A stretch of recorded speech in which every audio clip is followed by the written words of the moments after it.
Et un sujet qui provoque beaucoup de commentaires, David Lisnard, il s'agit du recours au cabinet de conseil et notamment de l'argent dépensé pour les cabinets de conseil, dont McKinsey, dont on a appris qu'ils ne payaient pas ses impôts en France à l'aune d'un rapport du Sénat.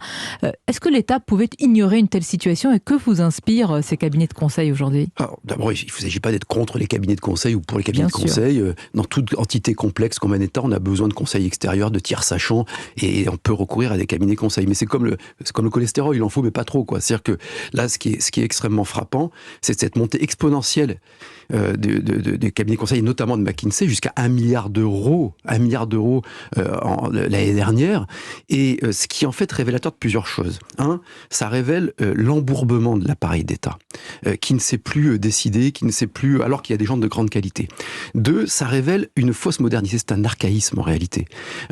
Qu'on ait du conseil à juste proportion, mais c'est l'archaïsme, pour moi, du système du président de la République, c'est-à-dire un État hyper centralisé, une absence de projet politique, donc on se rassure, on veut toujours légitimer par des tiers. Et puis il faudra quand même regarder... on ne fait pas confiance à son administration, oui, on préfère... Et puis on ne fait pas confiance à son projet politique, parce que ce qui est révélateur dans ces cabinets, c'est qu'il y a non seulement de l'assistance à exécution, parce que l'exécutif n'est plus capable d'exécuter, ça devrait être un sujet.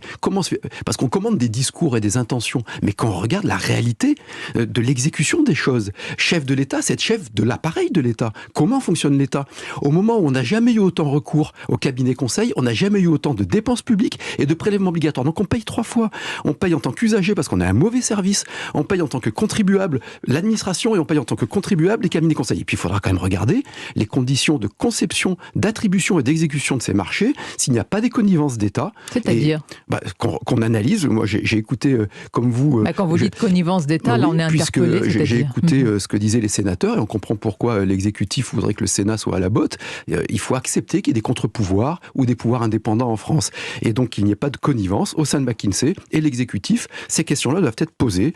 Mais surtout, donc, ça révèle selon vous, un soupçon cet de connivence. Archaïsme et cette inefficacité d'Emmanuel Macron et de son système.